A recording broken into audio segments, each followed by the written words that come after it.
Olá para todo mundo que acompanha as nossas análises. Hoje, a gente vai sair um pouco daqueles dados frios e mergulhar numa história nossa, numa história que é profundamente humana. É sobre as raízes de um amor gigantesco, sabe? Uma perda que muda tudo num piscar de olhos e, claro, o poder inacreditável que a memória tem de resistir ao tempo.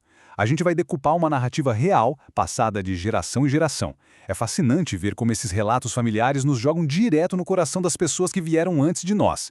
Então, vamos juntos desvendar esse passado.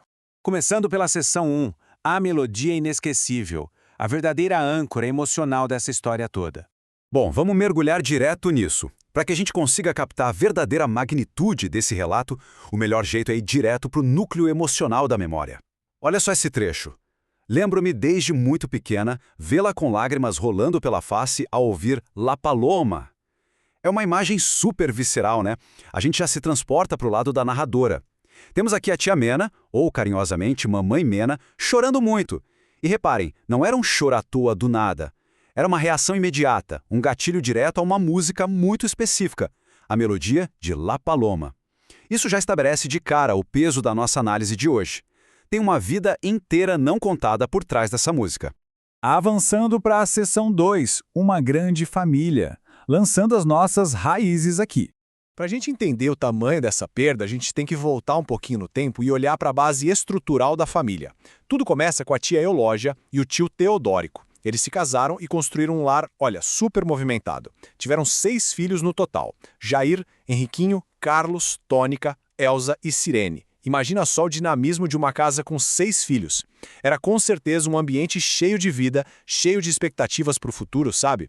Aquela fundação clássica de uma linhagem bem robusta. O que nos leva à seção 3, o casamento promissor. Um noivado cheio de esperança. Então, dentro dessa família enorme que a gente acabou de conhecer, o nosso foco agora se fecha de forma cirúrgica em uma figura central, a tia Mena. O ponto crucial aqui é entender o peso dessa união que estava para acontecer. O noivo era o José Barbosa Martins, também muito conhecido na região pelo apelido de José do Campeiro. E um detalhe bem interessante é que ele era irmão do Vespasiano Barbosa Martins. Ter esse detalhe anotado no relato original não é por acaso, viu? Mostra que era uma família bem conhecida e que esse casamento ia muito além da união de 2 pessoas apaixonadas. Era literalmente um evento importante na comunidade. A expectativa era altíssima, tinha ali a promessa palpável de um futuro brilhante pela frente. E chegamos na seção 4, a viagem para Uberaba. Os preparativos para o casamento. Vamos em frente para ver como isso se constrói cronologicamente. O noivado estava firmado, todo mundo feliz, mas o casamento civil exigia alguns passos práticos, certo? O José precisava resgatar os documentos dele. Por conta disso, ele faz uma viagem lá para Uberaba, em Minas Gerais, que era a cidade onde ele tinha estudado. Chegando lá, imagina a cena. Ele reencontra os velhos amigos de escola. Obviamente, isso virou uma baita festa de despedida de solteiro para comemorar essa nova fase da vida dele. Mas é aí que a gente entra na fase 4, o acidente trágico. Essa linha do tempo mostra perfeitamente como, literalmente em questão de horas, a vida passa da maior alegria para o impensável. Agora a seção 5, a tragédia inesperada, o fatídico ponto de virada.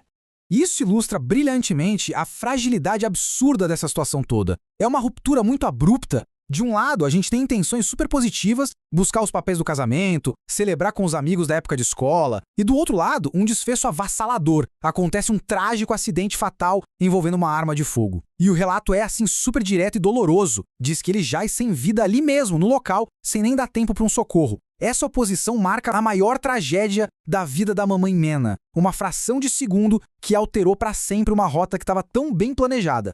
Indo para a nossa última sessão, a sessão 6, o legado da saudade, um amor inesquecido.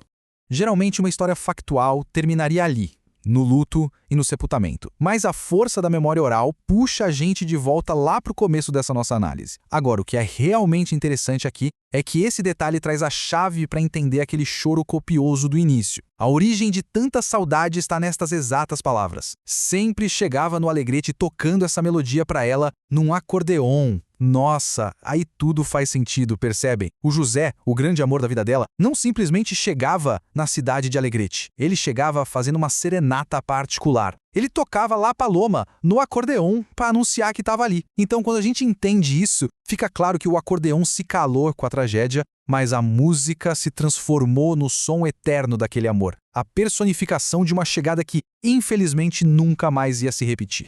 Tudo isso nos deixa com uma provocação final, que fica ecoando na cabeça.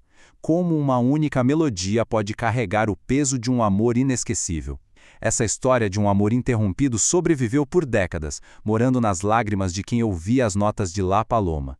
Isso só reforça o valor inestimável de revisitar as nossas memórias familiares.